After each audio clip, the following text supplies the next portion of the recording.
Addiction, more than a substance.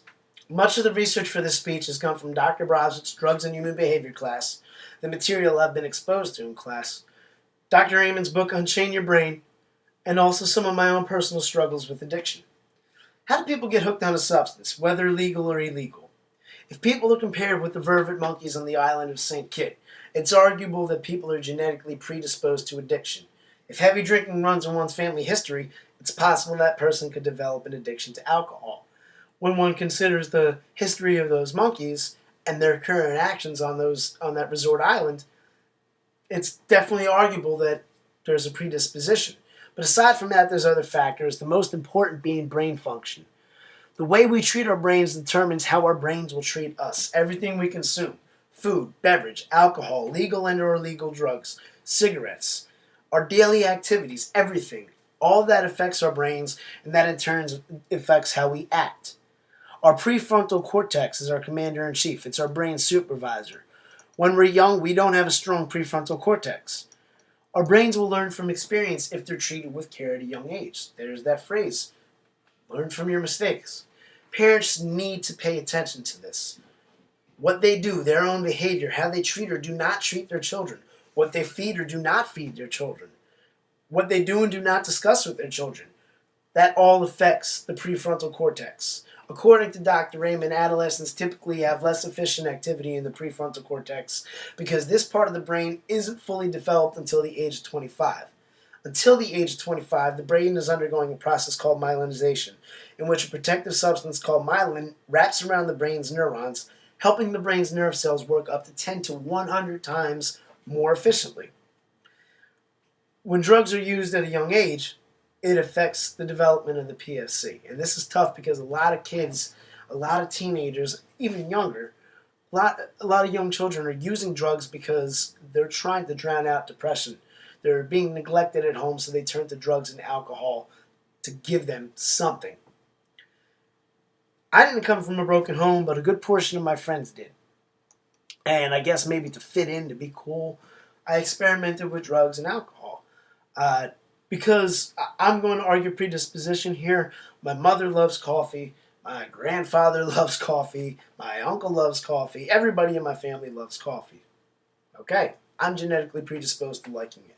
I started drinking it at the age 13. I started drinking it heavily at the age of 19. I also started experimenting with tobacco, marijuana, alcohol, and hallucinogens, mainly between the ages of 17 and 24. I very sparingly used hallucinogens, but I did start drinking heavily around the age of 19. Once I turned 21, it became an addiction. It was the tipping point. I'd wake up thinking about drinking. I'd wake up thinking about giving up drinking. I'd exhaust most of my funds, and I was quite frequently late rent money because of it. I had no such thing as a savings account. Even worse, I had a few near-death experiences between 2004 and 2010. One of which was a final wake-up call, and luckily not a coffin. Those experiences would lead me to stop drinking for a while, and then I'd relapse due to depression. In hindsight, I ate healthier and exercised more as a child than preteen. In hindsight, if I ate healthier and exercised more as a child than a preteen, my addictions would have never kicked in full gear. I had often raided the refrigerator and pantry for the sweetest snacks after school. I was young and my metabolism helped me maintain my weight, but my emotional brain ran my life. It got to the point when I was a young adult where I wouldn't even fight a craving. If it was there, boom, I'd give into it. I'd let my limbic system and my basal ganglia completely take over. The PFC was not doing anything. I had no supervisor. Now I do, because I exercise and I eat healthier. That supervisor could be stronger. It's a work in progress. My PFC is not necessarily the strongest.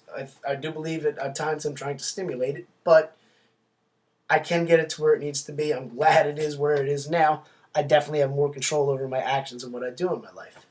But while drinking heavily, I religiously followed Dr. Amen's 4Cs: craving, compulsion, loss of control, and continued use in spite of consequences. So, what led me to relapse before I finally gave up?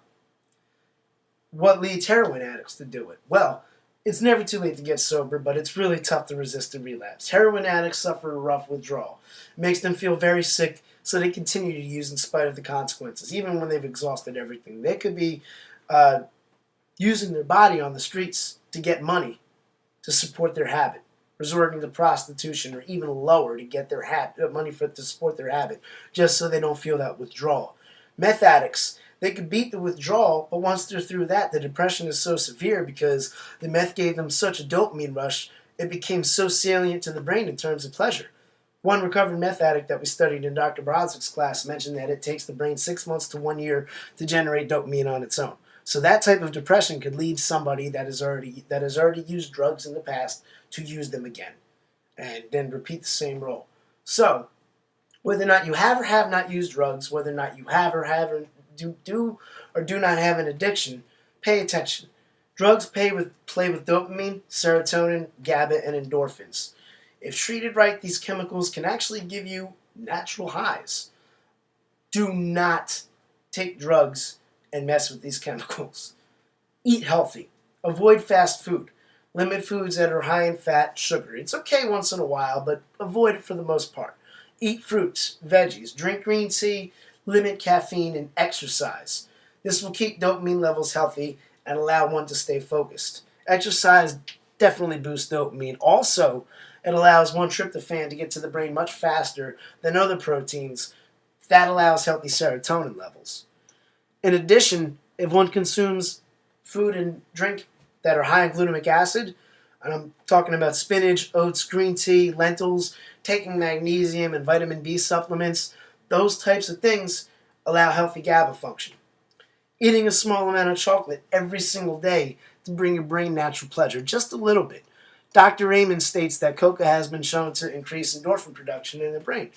So don't deny yourself the pleasure. Most people like chocolate unless they're allergic to it, so don't be afraid to indulge just a tiny bit. Engage in brain healthy activities such as exercise, learn a musical instrument, even education. Going to school for something one is passionate about, not only does it increases healthy brain activity, especially when the person applies what they've learned. I'm a prime example of that. It's okay to get hooked on brain healthy activities, and doing so keeps the brain distracted from a relapse. Cravings are easily stifled when the prefrontal cortex can calm the limbic system without much of a struggle. The methadone program keeps heroin addicts addicted because it offers one solution: stability. It doesn't consider that psychological portion of the addiction. If an addict makes it through withdrawal cold turkey, he's still got to deal with the depression. I had to deal with it, and it was brutal for about a year. Not with heroin, but with alcohol. It was definitely on the depressed side, but I made it through, and I'm fine. During inpatient rehabilitation, he should be forced to stimulate healthy brain function with proper diet and exercise. Rehab needs to be a place where a person learns about his or her brain and how to take control of his or her brain, not a place where somebody trades one addiction with the next. So, to be proactive, parents need to consider their own behaviors and how they affect their children. Make sure to have that conversation about drugs and alcohol, including inhalants, before they reach that experimental age that you probably reached and most adolescents do reach at some point in life. Rather than drugs or alcohol, a teenager may get hooked on playing sports, academics, making music, dating. All of these are activities that promote healthy brain function, just so long as no serious brain injury is sustained. Give them the tools to have a healthy brain, so by the time the myelin is fully developed, they have a strong prefrontal cortex.